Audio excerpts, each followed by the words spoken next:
Hi, this is Misha, and this is just an impromptu video. I kind of felt like talking about Egyptian guns again. We've done a number of videos on the Maadi, and we did a collection video very similar to this one with almost the same guns a few years ago, but it was before the new camera and the new mic. So yeah, I just kind of going to do this off the cuff, so there's not going to be a lot of historical detail, more of historical context. Top here we have an Egyptian contract, FN49 or SAFN, an 8mm Mauser.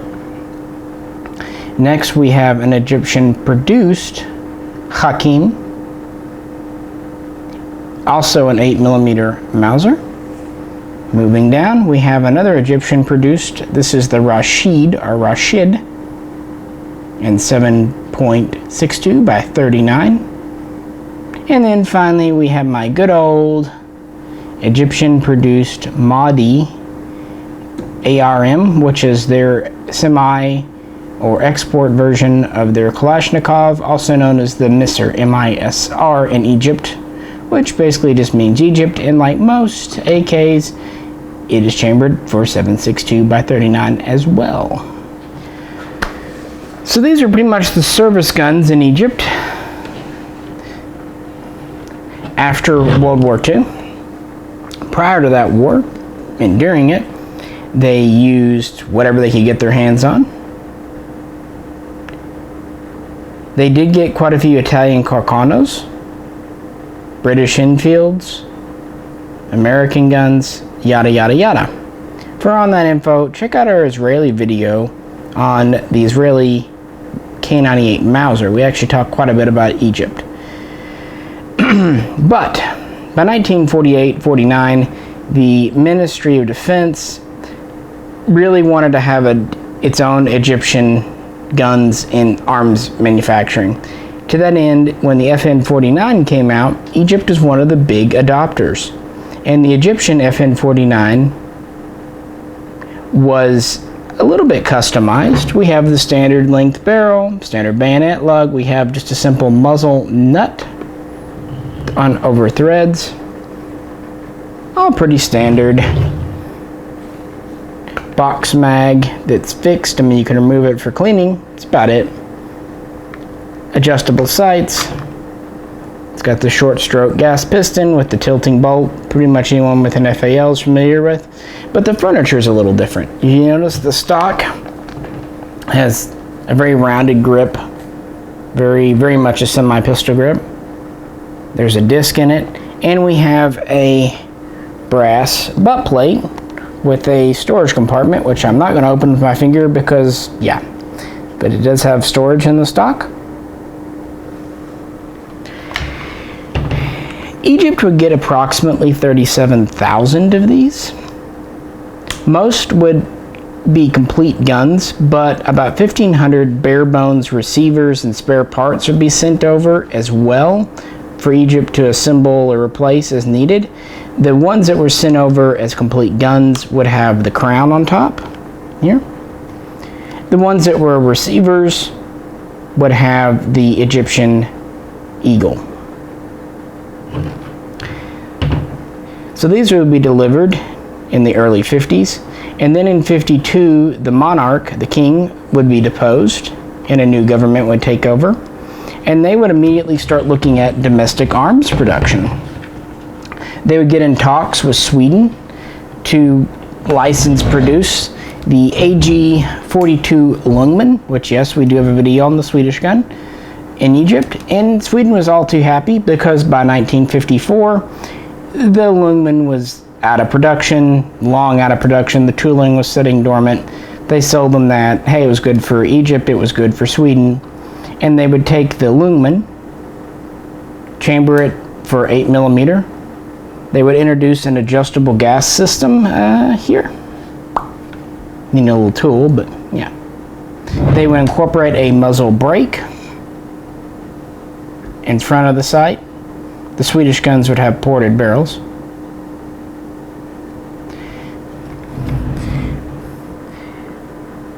These have a lot of original AG-42, not AG-42B features, such as the rear sight, and also to to some extent the cocking pads here. They would redo the mag catch a bit. It does still lock, but in a different manner to the Swedish.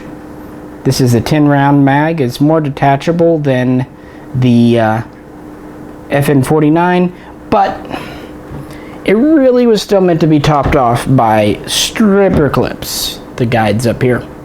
This is a direct gas impingement gun, and it has a tilting bolt, which they borrowed from the SVT-38, SVT-40, and it has this very unique cocking system. Again, for a detailed on that, check out our AG42 Swedish video. There's no storage in the butt. Stock is very similar to the Swedish, and they would produce these from around 1954 through the early 60s. I found some that say 61, some that say 63 in that time period. They would make about 70,000. And aside from this gun's propensity to eat fingers, it was well liked. It's actually a very reliable, durable, it's a very simple gun operating wise. Some people have said that the name Hakim was attributed to it because of a doctor that was called in to treat wounds because of that cocking system, but in actuality, unless his last name was also Hakim, the word Hakim actually means judge or lawgiver in Egyptian, so that seems to be a little more official name, and that seems to be about the only name it was given. It doesn't really have so much a year designation. Well, moving on from the Hakim, we have the Rashid. This is the same gun, but scaled down for 7.6239. We still have a threaded barrel. Now my detent's here, but it's stuck inside. It bugs me. I need to get in there. It got stuck when I was trying to screw it off. The reason I was taking this nut off, as I was curious what this was threaded, it's 14x1 left hand. So AK devices will fit this. Just make sure when you do it, you're not an idiot like me and get your detent stuck in your sight base. But it's fine, I just need to take care of it. Obviously the stock is cut back, but we still have an adjustable gas system here. It's nice. We're still direct impingement. We still have a tilting bolt, but we've gotten away from that crazy cocking system, and now we have a more standard kind of SKS style. This is a non-reciprocating handle, by the way. Still works the same, still disassembled, safety's the same. They just went to a much better system. We have a very similar magazine catch, again with the 10 round detachable mag, although the idea is still to top it off using SKS stripper clips. Also SKS, we have this neat folding bayonet. It is nearly identical to an SKS one. So if you get one of these and the bayonet's missing, you can probably make an SKS work. Mods may be required.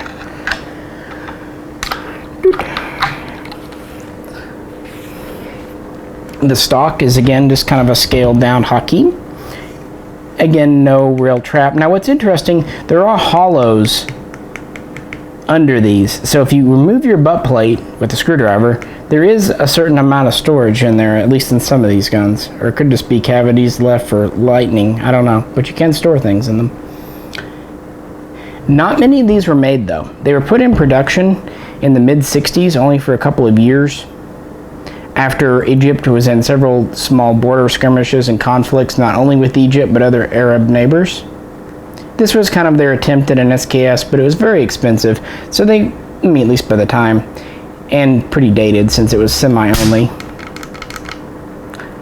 They only made about 8,000. Sources vary a little bit. I've seen as low as 6 and as much as 10, but 8 seems to be the common consensus, so we'll go with that. Why not? The reason that was in production so briefly was Egypt very soon went to the Kalashnikov and is actually still using it to this day. The first guns would be Russian AKMs. Then they would set up production at Factory 54, the Maadi factory outside of Cairo. and they would make an exact copy of a late 60s production Russian AKM. It seems like production was underway by around 1968. Russians were originally supervising and helping, and my cord came off. Oh well, I have to reattach that. But in 72, Egypt, as they had done previously with their monarch, and then a year or two later, back in the 50s with the British, who they also kicked out, in 72, they kicked out the Russians because they weren't happy with how things were going between mostly them and Israel, and how the West was backing Israel, and they perceived that the Soviet Russia was not supporting the Arabs enough. So over a period of time, this is when they would start shifting more to allegiance and working with the West.